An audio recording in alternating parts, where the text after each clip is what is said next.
You know the vibes. A special edition. Hoop Genius podcast coming to you live on a Friday.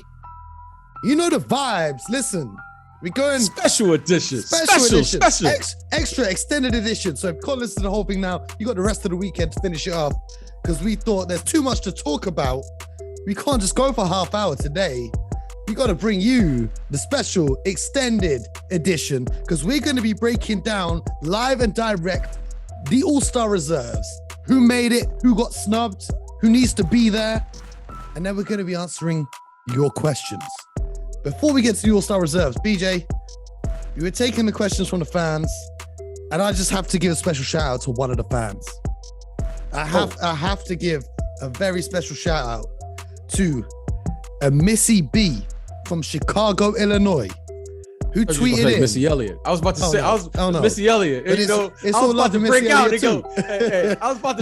I was about to break out. Hey man, listen, Missy Elliott's a legend. I'm waiting for Mary J. Blige at the Super Bowl on the weekend too. But listen, Auntie Mary. That's what we call her in the States. Auntie Mary. Oh, we call her Auntie Monet. If you guys watch Power, you understand. But Missy B has tweeted in, and she says, new listener. She's a new listener to the show. Missy, welcome to all the new listeners.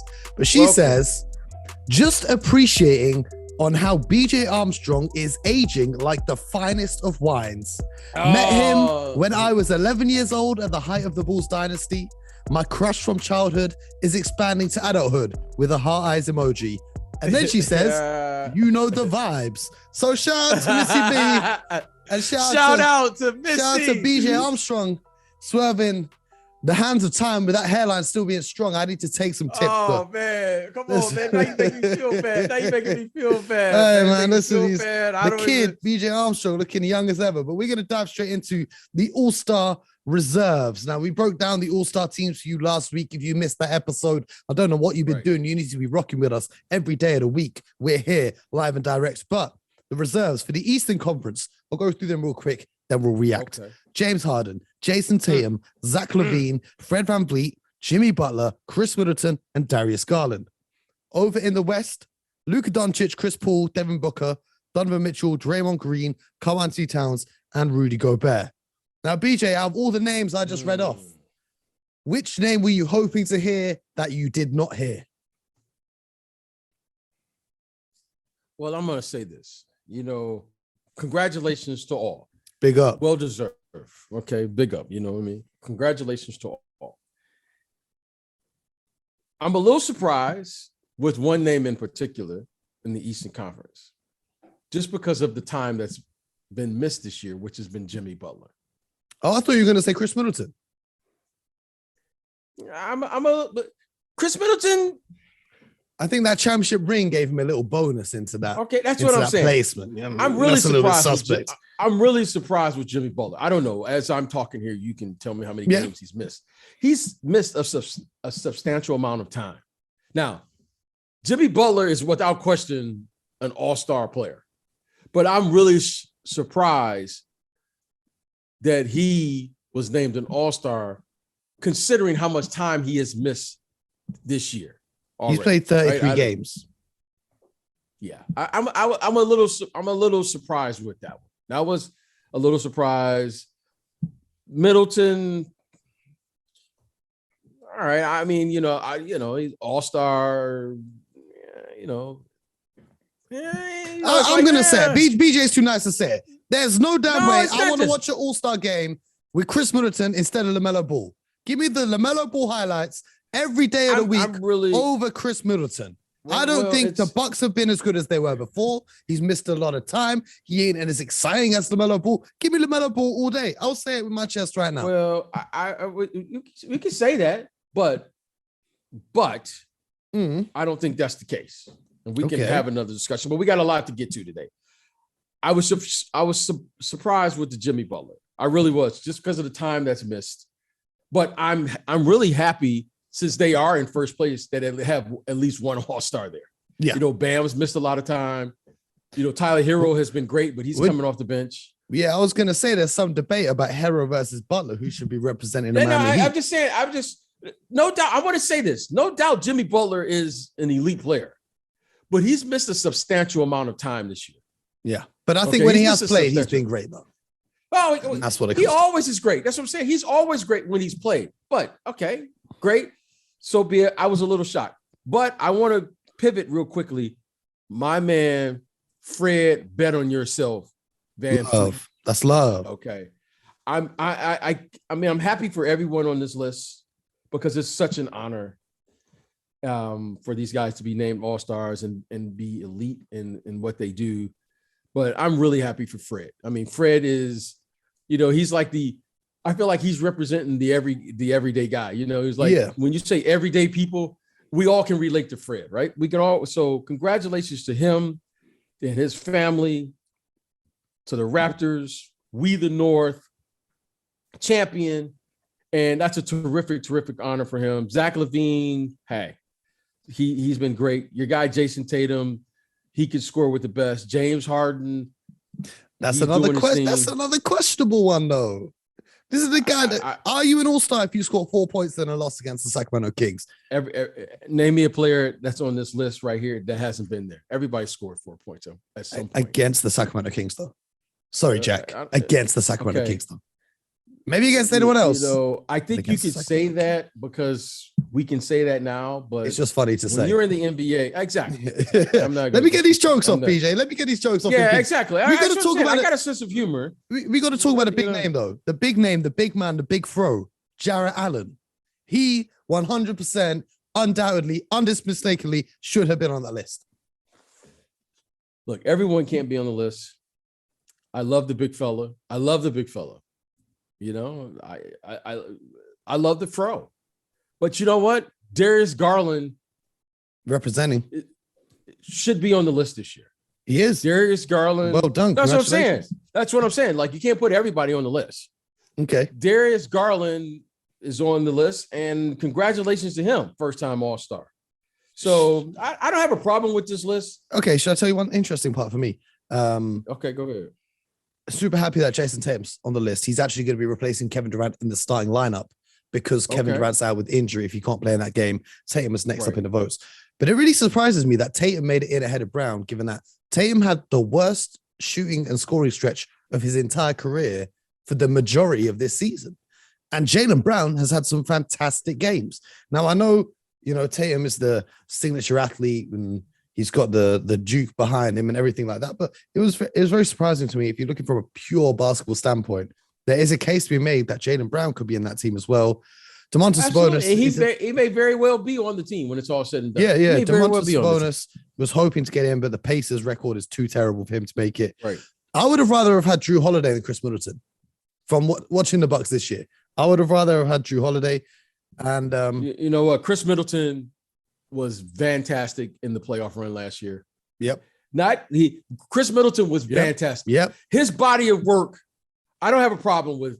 So are we voting from last All-Star to I'm now? Voting for your I'm voting for your body of work of what you've done. Okay, but from this season though. This season, I'm still picking the Milwaukee Bucks this season. Okay. To come out of the Eastern Conference. I haven't wavered. Now, and I started, Before we go to the West, one more name that I would have loved to have seen there, who's had a huge improvement in the category for most improved this season, Miles Bridges. That would have been fun. But over in the West. Wait a minute. Now say what he did last night against your Milwaukee Bucks. My Milwaukee Bucks?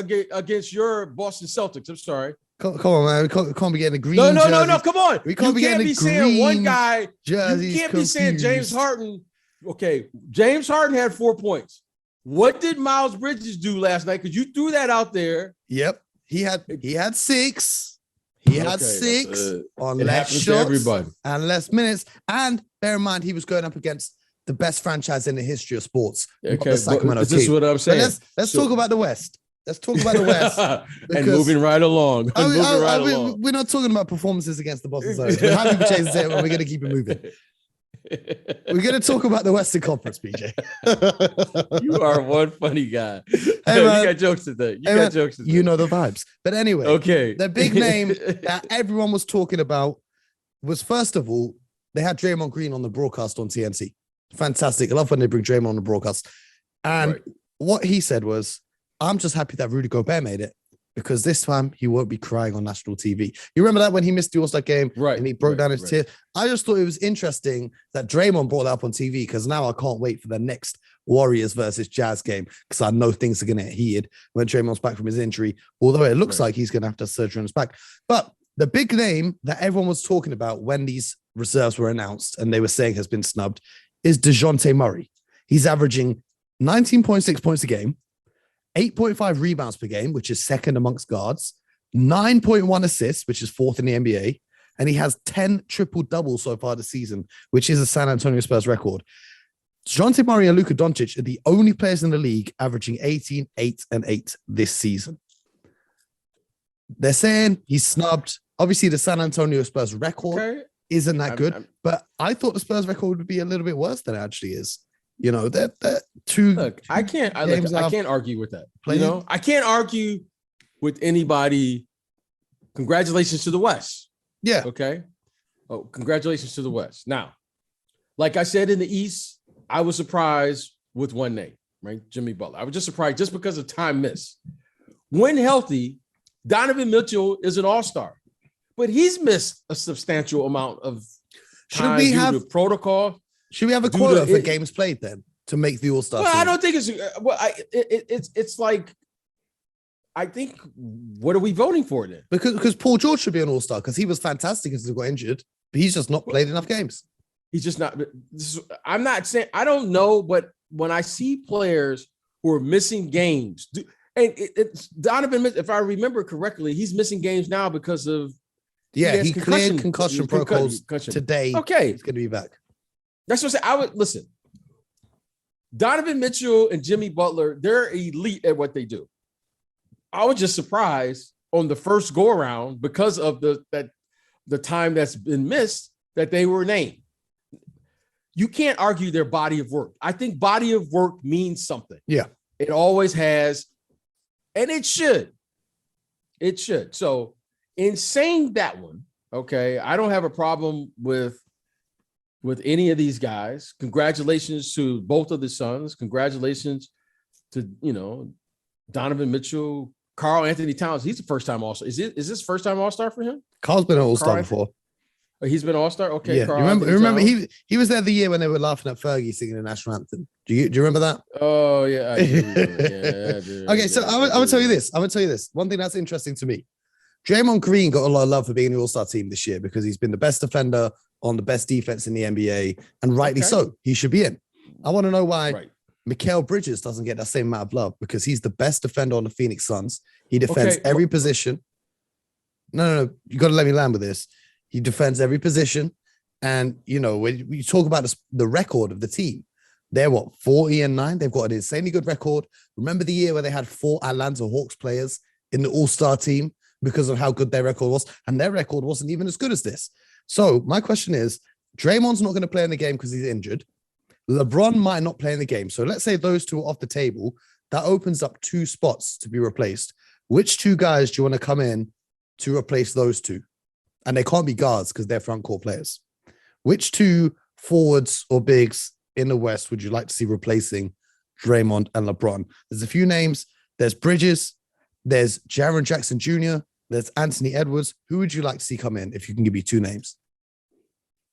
I think Bridges, Miles Bridges should be up there. Jaylen Brown, I think, should be up there. Oh, from the East. Yeah. I think these guys should be up there. I'm just saying, I think the kid Ant-Man should be up there. Facts. Okay? I think he should be up there. If you're just saying performance, I'm just looking at the performance of who's performed. Again, Miles Bridges and Draymond Green's body of work. I think Miles Bridges has put together a very, very nice first half of the season. Yep. But when you talk about body of work, now, if Miles Bridges... Are we talking about Mikhail Bridges from Phoenix or Miles Bridges from Charlotte? Miles Bridges, I'm talking Miles Bridges from the Charlotte. Hornets. Okay. If Miles Bridges performs the second half of the season and the first half of next season and doesn't make the All-Star team, I will be the first one now jumping up and down. Okay. Mikhail Bridges, I think, should get some consideration this year because he is a star role player in his position. And you can see he's beginning to, suddenly now, I know he's a second, third, fourth option now, but you can see he's beginning to really step up to the plate. So I like what he's doing. I'm talking about Mikhail Bridges now for the Phoenix Suns. We did a poll for the fans on Twitter so far. Hundreds of you have voted. And they're saying the biggest snub in the Western Conference was Anthony Edwards. And the biggest snub in the Eastern Conference by a large margin is LaMelo Ball. That's what the fans think. And BJ, do you know what else the fans think? What's that? You know what else the fans are saying? They've been sending their questions into us this week. We are going to run through. But here's what I got to say before we do this. There are so many questions. We are going to try and get through as many as possible. Therefore, let's do it. We're going to have to give short, snappy answers. And then next week, the more interesting ones, we can dive into those topics deeper. But today, we just got to go for the quick 1-line, 2-line max answers. First question. And there's no preference, by the way. I'm reading these in the order that they've come up underneath the tweet, okay?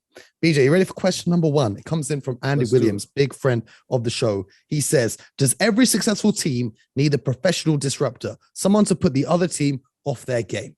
We're thinking the Dennis Rodmans, the Draymond Greens, the Gary Paytons of the world. Does every successful team need one of them? Can you win without one? Man, great question. I didn't expect that. I think every team needs to have someone that has that personality to say the following. And I think we're saying the same thing when you say disruptor. Can you affect the game without scoring? Yep. I think that's absolutely necessary to be to have a championship caliber team because everyone can't score. And at some point, Mo, you hear me say it all the time. You have to get a stop if you're going to win a championship. So the answer is yes. I think we're saying the same thing. Great question, though. Yeah, what a way to start. Listen, the HG fam, the fans of this show, their basketball IQ and knowledge runs deep. That's unbelievable. That's unbelievable. They're taking the knowledge every day from us. And they're great fans of the NBA. So shout out to Andy Williams. And definitely, if you look at the impact of PJ Tucker last year, I don't think you can dispute that. Question number 2 comes from my good friend Ellis Marsh. And he says, knowing what you know now, if you were the Pelicans in 2019, would you still draft Zion over Ja Morant? I need a yes or a no. Yes. You would still draft Zion. Yes. That's the money play. Zion coming out of college.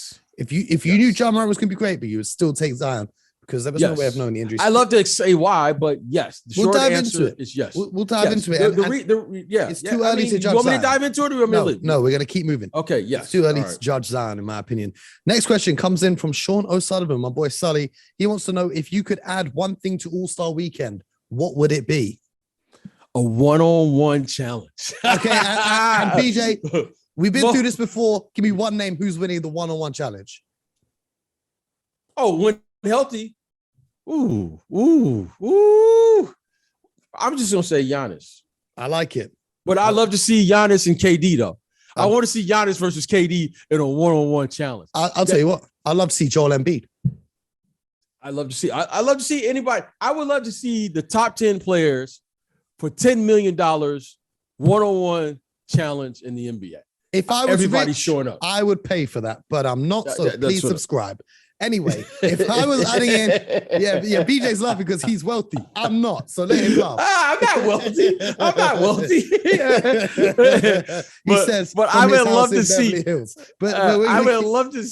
I would love to see a one-on-one challenge. Though. Do you know what I'd love to see? I suggested it on Heat Check. I want to see a dunk contest, but with a defender trying to block the shot, so it becomes the posterizing contest. Okay, the next question. I told you the basketball knowledge runs deep, okay? My boy, Jamie McFurnace wants to know thoughts on Isaiah Jackson.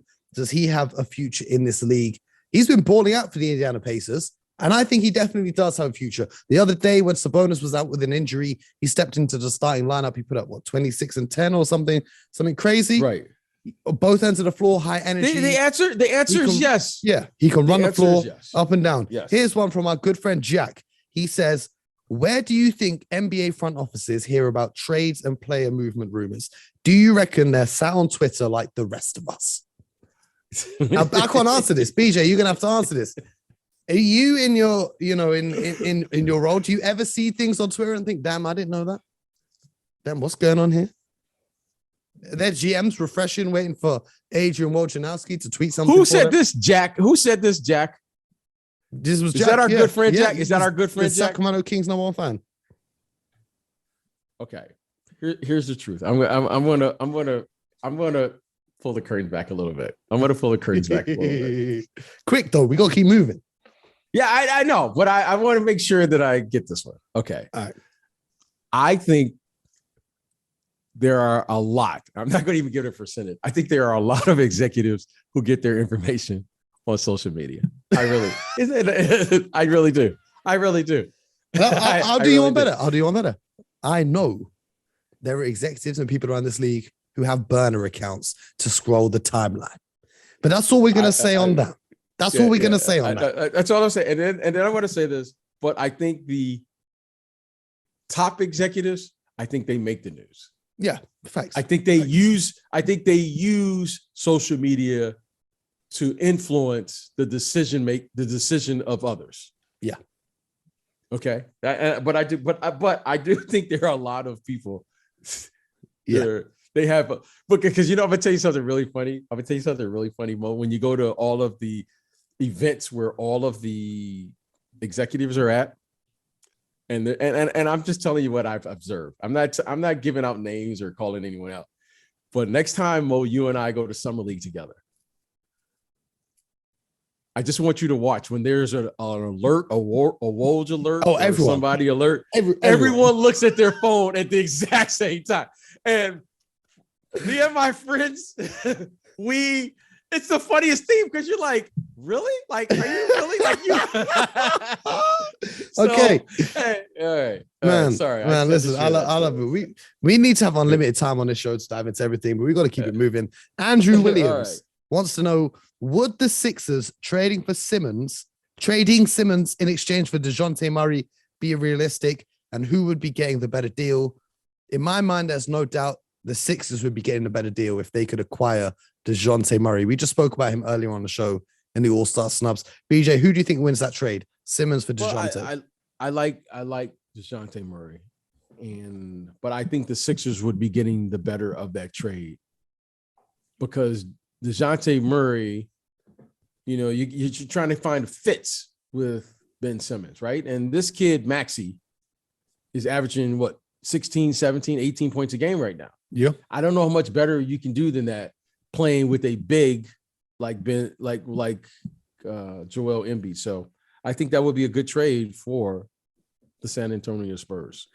Ian Turner wants to know, do the Bucks need to bring in another center before the trade deadline if they want to repeat? Big teams are causing them problems.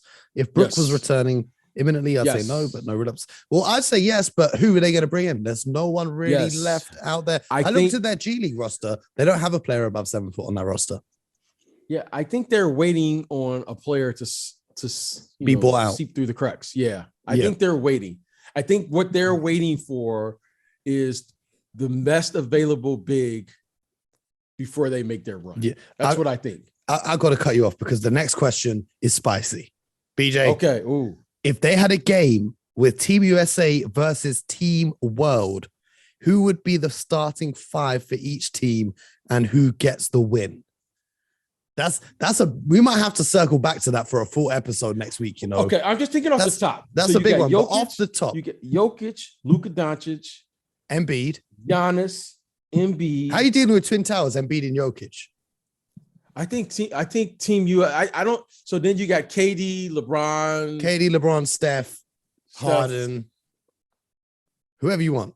Kyrie. I think Team World would win. I think Team World would win. I think Team World would win. You know what I mean? I'm pretty sure they would. 100% agree. 100%. And I don't even care which rules. You can play FIBA rules. I think they clearly win. Oh, if FIBA rules, we'll get Marc Gasol out of retirement and we'll get Pau Gasol out of retirement. They'll come and do work. Yeah. Yeah. You know what I mean? You got, and then I think if you play in the NBA, I still think they win. So I think World would win this one. Okay. Wow. I can't believe I said that. Yeah. The Spurs UK. Who was that again? That was from Piers McGinley. No. McGlinchey. Sorry, I've butchered your name. Piers McGlinchey. Please tweet me, tell me how to pronounce it because I've done a horrible job. Shout out, man. That was a great question. Amazing question. The Spurs UK fan club want to know what are the best realistic possible trades for the San Antonio Spurs that they could get for DeJounte Murray in the offseason. Now, here's one thing I don't understand. DeJounte Murray is an excellent young basketball player. Why is everyone obsessed with trading him? I don't get it. Yeah, I keep think, him. Yeah, that's my best trade. Think, keep him. You know, one of the things you don't want to get in the habit of doing is developing young players for someone else. They've done a very nice job. They brought him along. He is, without question, he continues on this trajectory here. He's going to be an all-star one day, sooner rather than later.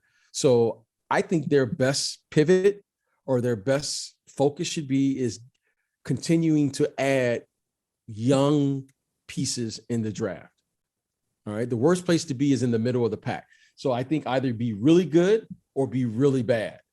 All right. Not by choice to be bad, but if you can be bad, that allows you to get where the top young players would be. And that's more times than not in the lottery. And that's the whole idea with tanking. Right. And I'm not advocating tanking, but because I see DeJounte Murray and these guys getting good, I see them playing well, but I think with another draft or two, they could be really, really good and it could be sustained. It's sustainable then if they can continue to add young pieces to a young player like that, because he's playing at an all-star level or all-star caliber, we should say. Yes, sir. Ben Pons says, who, if possible, would you trade for the likes of Al Horford at the Celtics? / who would you like to see come in? Seeing as the roster is really starting to come through finally. I would like to see the Celtics trade for anyone who can shoot the ball at a reasonable percentage from behind the three-point arc. That's what they need. That's what they need to go and get. Al Horford's having a horrible shooting year. Grant Williams is doing a fantastic job. I was getting onto him at the start of the year. He's done a fantastic job. The Celtics need more shooters. Marcus Smart's been playing the point guard position brilliantly over the last few games. Tatum and Brown are finding their rhythm together. Rob Williams is absolutely destroying everyone on the defensive end. Need some shooters. I think it's time to move on from Uncle Al. Well, you know, we're just looking at the stats. And truth be told, Al is providing them the stability necessary. You know, there's a thing where you have to have chemistry. When you have two dominant scorers like Tatum and Brown, there aren't a lot of shots to go around. Okay. So whoever they get there, they can talk about Al. Al does all of the little things that are appreciated from his teammates and then more importantly to the coaches, and he plays a winning brand of basketball. It may not show up in the stat sheets, but Al Horford plays a winning style and a winning brand of basketball. I agree. He's done that his entire career. Now, I agree. If you're asking me real quick, I just want to say this real quick. Okay. I think they should target a permanent solution to the starting point guard position. Okay. Because they don't play a brand of basketball that, to me, that their point guards puts pressure on the defense. Okay. I'm going to continue to trust Marcus Smart. When you're saying I'm not mad at Marcus. I not love many Marcus shots Smart. to go around. You got to make sure you make those shots when they come around. But Burns Hoops says, what can the Bulls do to sort out their point of attack defensive issues? The points in the paint against the Bulls are getting really out of hand. Thanks, Mo. Keep it up. One love. Well, one love to you, my brother. I don't think the Bulls need to do anything, in my opinion. They just need Caruso and Lonzo Ball to get healthy. They're going to both be back in 6 to 8 weeks, I believe. So if you could just hold down the fort until the playoffs, I wouldn't be too worried.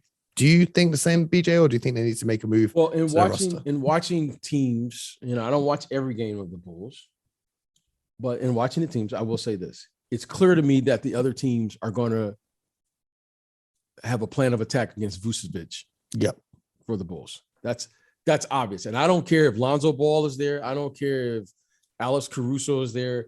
They're going to have to address what they're going to do at the 5 position, because it's clear to me that teams are going to utilize him in every screen role. And he's not a shot blocker. He's not a rim protector, and he doesn't like take charges. So I don't know what the game plan is going to be. I think Caruso and them will fill the hole up a little bit. They're good. But when you're getting screened against top-notch players every single time, and he can only play the drop. He can only play the drop. And I think that's going to be a problem that the Bulls are going to have to figure out. That's why I think they will consider Millsap. I think they will consider a shot blocker or rim protector moving forward, because I don't think just getting those two guys back are going to address all of the problems they have on the defensive end. And I'll tell you this, my biggest criticism of Nikola Vucevic is not on the defensive end, BJ. My biggest criticism of Nikola Vucevic is the vibes. He refuses to adopt the nickname Vucci Main, which would undoubtedly be the greatest nickname in NBA history. Vucci Main. I don't know why you don't want to rock with it. He said he doesn't like it. Not him. That doesn't. It doesn't. It makes it funnier. It doesn't fit. It makes it so much funnier. Yes, because he has no idea. When it's not authentic, Mo. Here's the thing: when the camera's on or the camera's off, ladies and gentlemen, Mo is like this. You know the damn vibes. That's what I'm saying. Now, if you were like this only when the camera came on, I'd be like, okay, who is this guy? That's what makes it funny. You're like this when the camera is on. You're like this when the camera is off. Vucci Main, that's not who. No, you'd be like, that's not me, guys. That's not him. That's not him. Well, okay, let's be authentic. So shout out to Vooch for not accepting that name. Okay, the next question comes in from, well, they don't have a username. They have at IWBAWC. So I don't know what your name is, but he seems to be a Celtics fan from his Twitter profile. And he asks, well, he says, in all honesty, I believe the Chicago Bulls are the modern day equivalent of the 2015 Atlanta Hawks. They're a lot of all-stars, but absolutely no playoff quality. If the Celtics were so lucky as to match up with them in the first round, I'd proudly declare Celtics in 5. Thoughts, Mo? I don't agree with this comparison because DeMar DeRozan right now, maybe not previously in his career when he was in Toronto, but DeMar DeRozan right now is a killer in the clutch. And that's something those Atlanta Hawks didn't have. A guy that you can give the ball to and everybody else get out of the way. They had Paul Millsap, Al Horford, Jeff Teague, and Kyle Korver, DeMar Carroll. They did not have a bucket like DeMar DeRozan or even Zach LaVine that you could give the ball to. Joe Johnson was on that team, right? No, that was after Joe Johnson left. He was in Brooklyn. Okay. I just want to make sure. Yeah. You said you couldn't get a bucket with Joe Johnson. Now. That's I would never disrespect ISO Joe. That's what I'm saying. You should know better. That's a Boston Celtics legend. Okay. All right. It's a Boston Celtics legend. But no, I don't agree with that comparison. And I wouldn't say Celtics in 5 if they played the Bulls in the playoffs today. I have watched the Celtics throw away enough leads this season to be comfortable to say anyone Boston plays is going 7 games. That would be a really nice series, though. Do you know my favorite playoff series? Do you know my favorite playoff series of all time? Bulls Celtics. But what year? Derrick Rose, Rondo, them. That first round with the triple overtime, then double overtime. Yeah. That was pretty good. I was at all those games. That's pretty good. I was sneaking to the family computer in the middle of the night to watch it on 0 megabyte internet. It was like watching pixels throw a ball around. It was different. That was a great level of basketball. That was fun. A lot of good players out there on the floor. Shout out to Ben Gordon. Who you got winning this if they were to match up this year, and in how many games? If you had to call it right now. All right. So all the Bulls fans are going to be upset. But I think the Celtics will win. And I'm going to tell you why. Because of Robert Williams. I like this answer. No, seriously. It is like the Time Lord. DeMar DeRozan's been unbelievable. Zach LaVine, okay, those guys are going to get their 25-30. Okay. But Jaylen Brown's going to get his 25 or 30. And the other guy's going to get his 25 or 30. Or 50. Okay. So then I started looking at the guard. Okay, so Alex Caruso, as tough as he is, Alex Caruso is not going to be tougher than Marcus Smart. Okay? Almost found my drink. I don't care. Alex Caruso is not going to out-tough Marcus Smart. Now, and I like Caruso's Caruso. I love Alex Caruso, but Marcus Smart, is Marcus Smart. You might make more shots than Marcus Smart, but no one's going to out tough Marcus Smart. Okay. So then I'm saying, well, where's the advantage? Vooch is going to shoot his three, or he's going to do his thing. But Al Horford could stay at home. Al Horford, you can stay at home. You could stay at home. And then the only advantage I see the only other advantage I see is the following. The game is going to slow down. That favors the Celtics, right? And who's going to do the best job at protecting the rim? I think the Time Lord can have one of those games. Yep. 6-7 block shots, double digits intimidation at the rim. Because shot blocking and rim protecting is a real thing. Now, the counter to that could be 3-point shooting. And that's, that could be, I mean, but I see Robert Williams being the X factor in the series because he is the only one in the series that can play vertical basketball. I like that. Somebody's going to get find out. And he's I think it'll be a good series. I want to give a quick shout out to the people working at Twitter because I've not planned the order of these questions. I'm literally reading them as how they've been replied to the tweet, the order. And they segue so nicely because we were just talking about who'd win a 7-game series. And the next question is from DM. His name is Murphy with the 1 in the end of I don't know, Murph 1D. Maybe he's a One Direction fan, whatever he is. He says, interested to hear BJ and your thoughts on a 7-game series between the Golden State Warriors and the Phoenix Suns. And I'm going to assume everyone's at full health. Can we spend at least 1 minute there? Yeah, please? Can we spend 1 minute I'm going to say this, assuming everyone's at full health, because without Draymond Green, I got Suns in 4 or 5. So we're going to assume everyone's in full health. Okay, let's say everyone's full health. Everyone's full health. I think the Suns.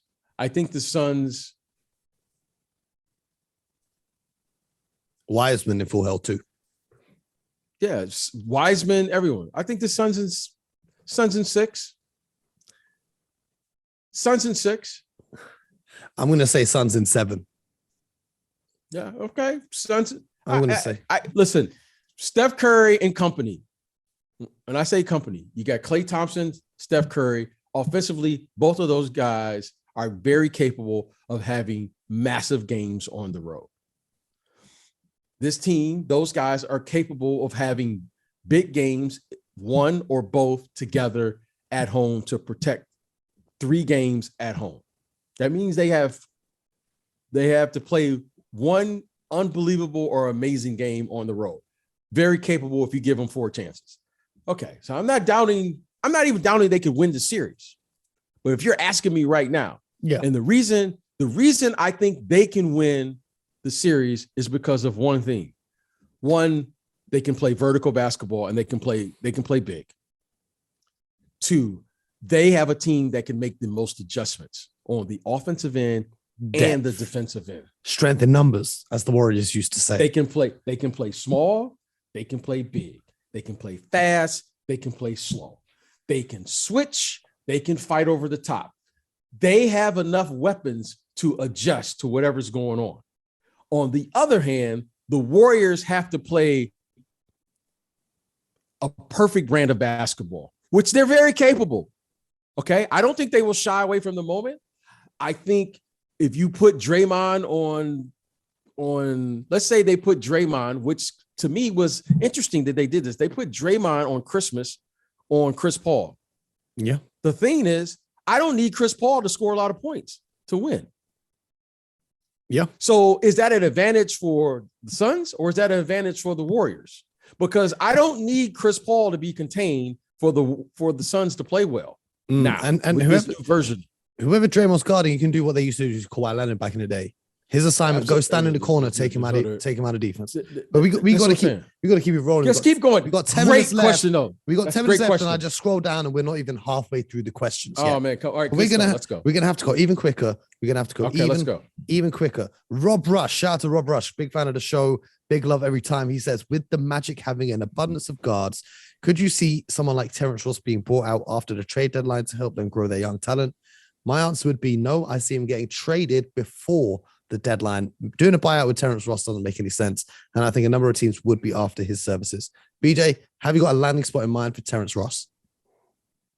No, I think that's a good fit for him. I think that's good for the organization. And I think he's good for those young players. He's also great. I don't think he's great on Twitch and TikTok, streaming Call of Duty.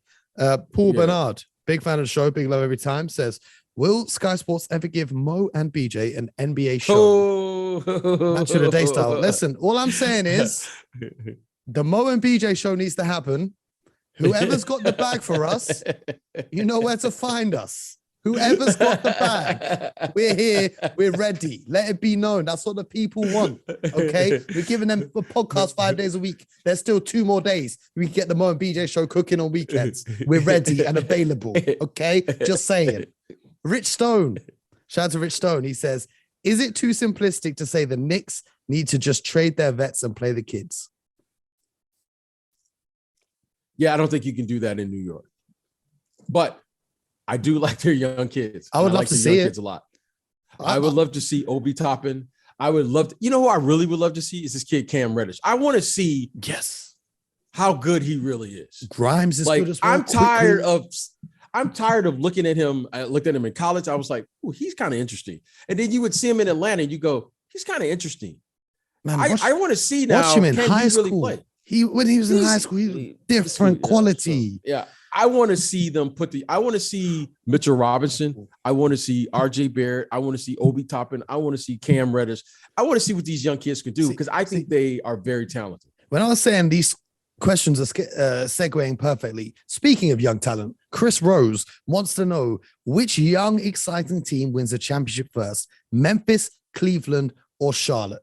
BJ, I don't think Charlotte's in the same category as those other two. So I'm saying it's Memphis or Cleveland. I'm gonna say this.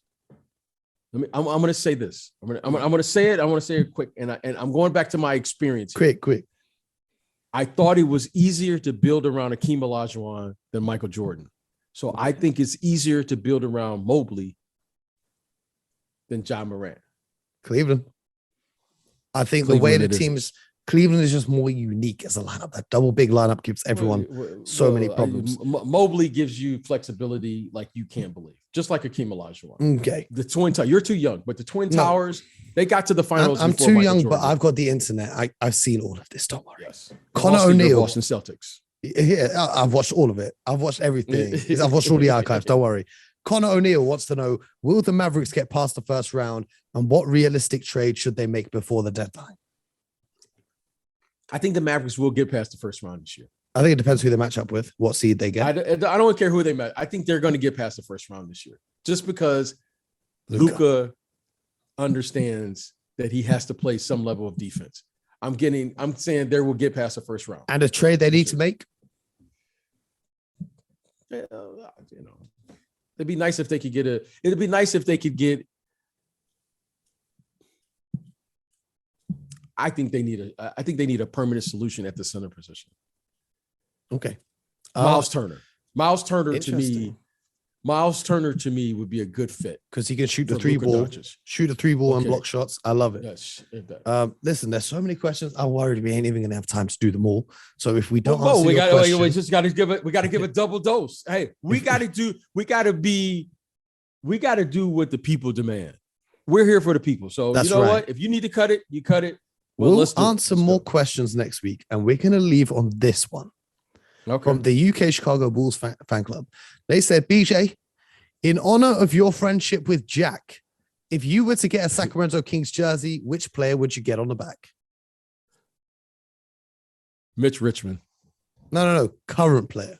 Oh, current. If we go in OGs, I got to go Jason Williams. I ain't even going to lie.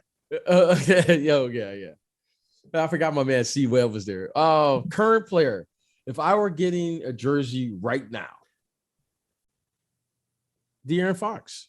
Okay, BJ, I'm going to tell you the truth. As a collector of NBA jerseys, I would strongly advise you not to purchase that jersey. Wait until after the trade deadline. They'll be 50% off sale. They'll be reduced because someone from Sacramento has got to be moved. Something has got to happen. No, Mo. He's not going to be moved. No, we'll wait and see. We'll wait and He's see. not going to be. But if I was going to get one, do you know who I'll get? Who'd you get? My favorite player on the Sacramento Kings right now. Who's that? Davion Mitchell. Okay. He's been getting. They call him off night, right? They call him off night. Is that what they call him? Because everyone has an off night when they're playing. Yeah, I like him, and he's been scoring recently. And I love Tyrese Halliburton as well. I get De'Aaron Fox though. Okay. I'll get De'Aaron Fox. We have a ton of other questions that we're going to get to. We're going to have to get to them next week. I just want to. Oh, Mo, we're just getting started. Why? Yeah. Listen. Why? Mo money is creating more problems. The people demand that we get to the questions, Mo. You want a couple more before we go? Is that what we're saying? Mo, I need Mo. Shooters shoot. Listen, BJ, I could go. It's 1:30 in the morning for me here. Listen, hey, Mo, you're the one who has things to do in the day. Mo Money is your name, and Money Don't Sleep is my name. So if you need to go to bed, that's not what I'm saying. I'm saying I'm not trying to interrupt your day. I know you're about to have lunch and you got all these plans and meetings, and I know what goes on your side of the world. But over here, Money never sleeps. I can hit you with a few more, and don't see why not. Sam Oakley wants to know your top 6 teams in each conference.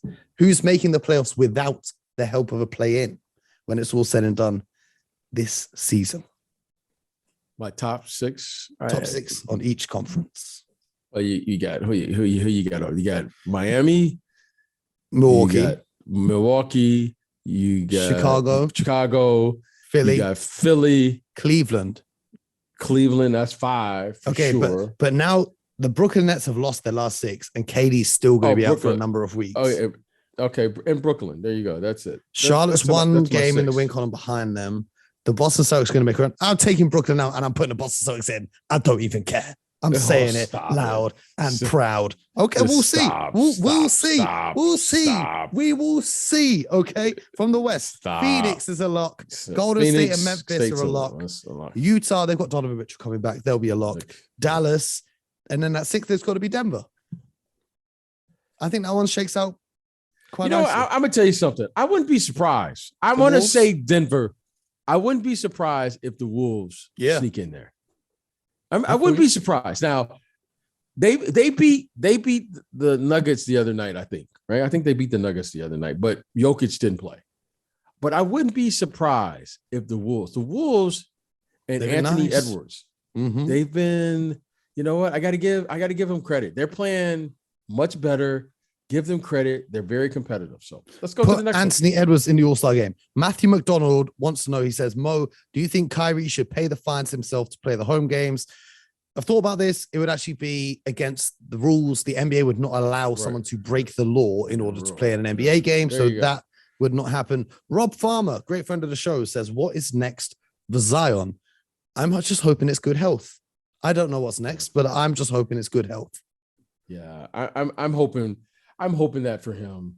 It's he's so promising of a talent, Mo. And when he is on the court, beast. He is a major unstoppable problem. So I'm just hoping that he can find his happy space where it works for him and his body type. Because look, he's never going to be a small kid. Okay. I just hope that he can play and be healthy for a good chunk of time.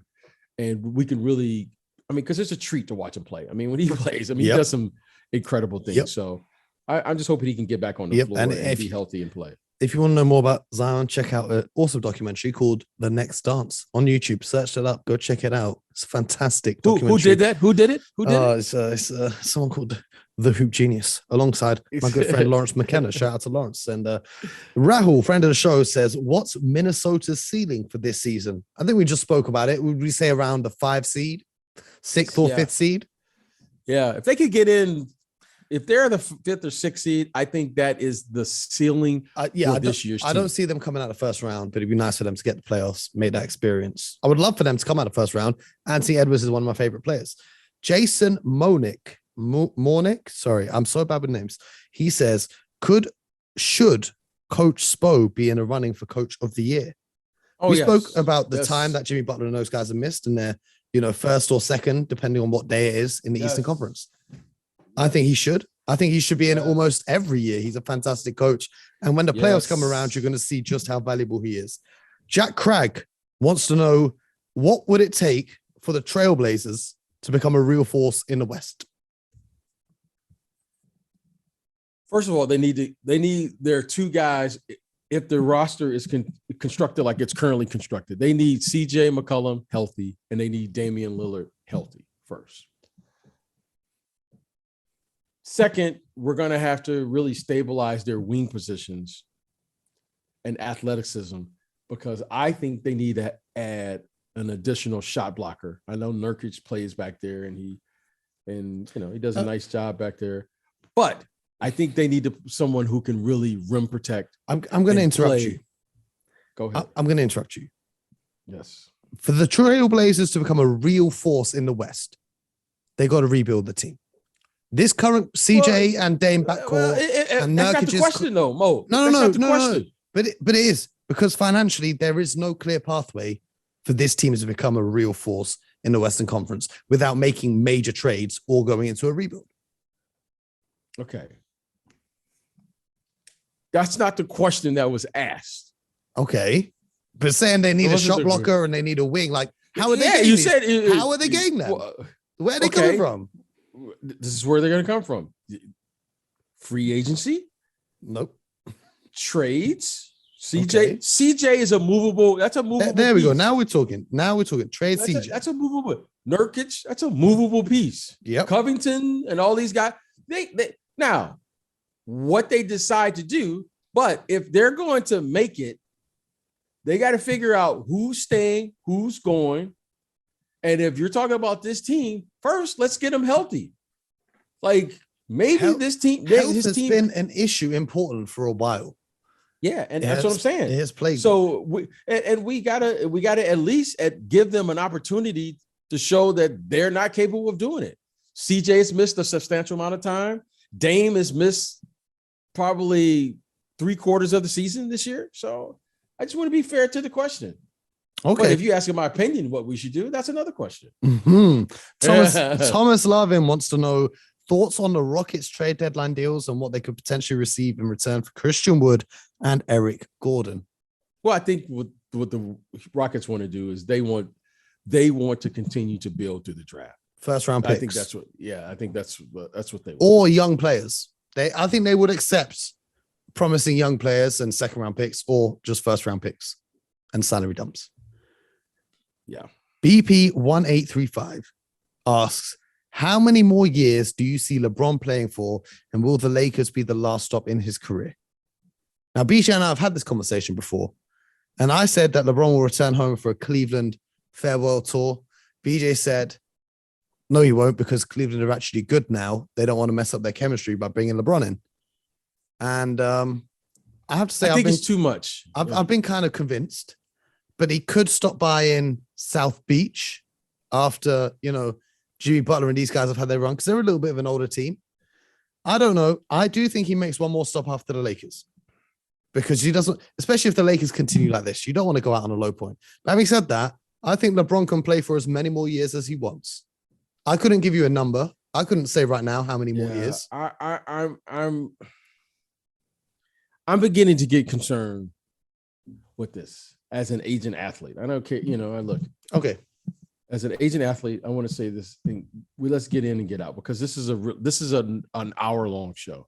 Yeah. LeBron James is aging. He's aging. Okay. He's beginning to have these little injuries like stomach, knee, sprained ankle. Instead of coming back, LeBron James was spraining his ankle. He come back and play through it. Yep. Now he misses 2, 3, 4 weeks with the sprained ankle. Okay. Mm-hmm. We're going to have to cut his minutes back. But then you'll say, well, look at his numbers. LeBron James, he's getting 30 plus points a game and they're losing. That's the difference between that LeBron that you saw that was going to 9 straight NBA finals and this version. They're both getting 30 points, 8 rebounds, 10 assists, or whatever he's getting. One was winning games and the other is losing games. That's the difference, Mo. LeBron James is LeBron James because he was winning and could carry the team. Okay. And that has nothing to do with the supporting cast around him.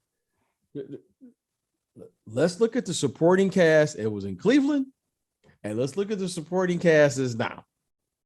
That LeBron James 8 to 10 years ago, Bo, he could have won with just about anybody. He was that good.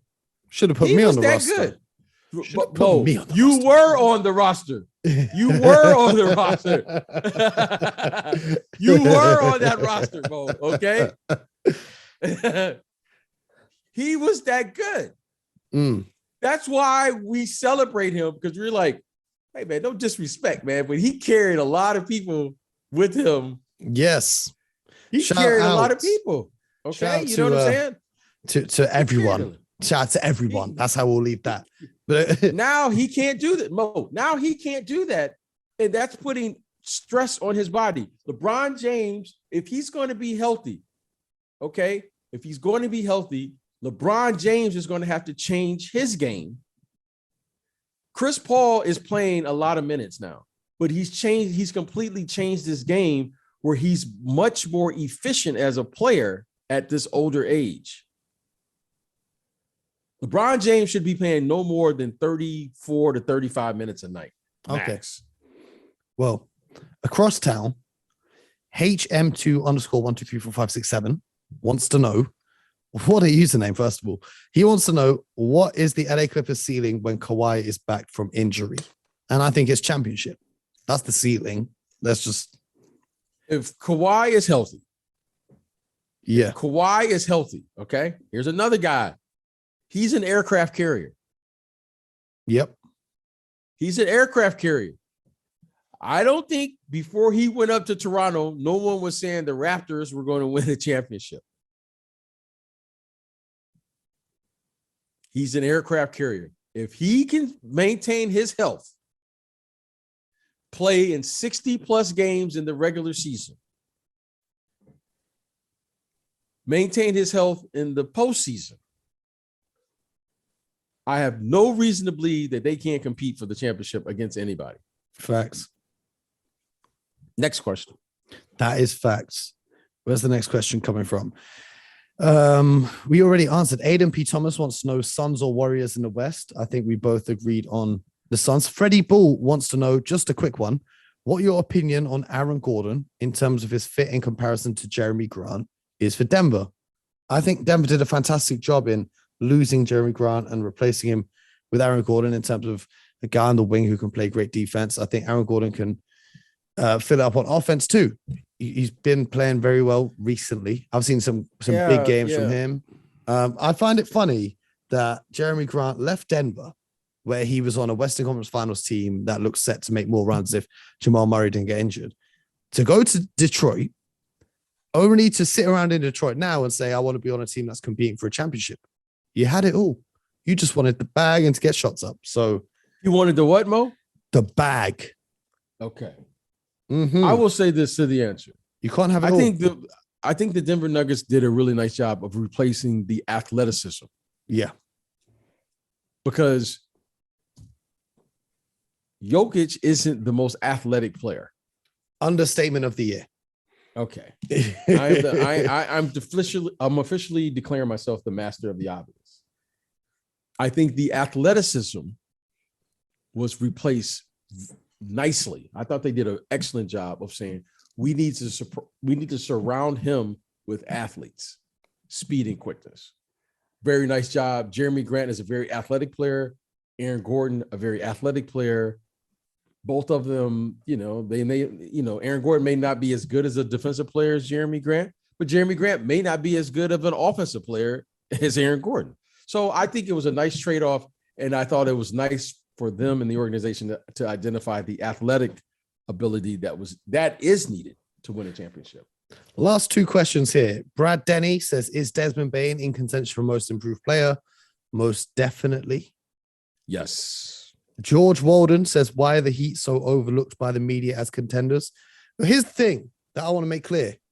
We are the media. We are the media you need to be rocking with. And a few weeks ago, we were talking about how the Miami Heat could be contenders. So whatever media you guys are locked into, the same media that doesn't put Jokic in MVP conversations and doesn't respect anyone outside of the Lakers and the Brooklyn Nets. Well, turn that media off and rock with the best of the game.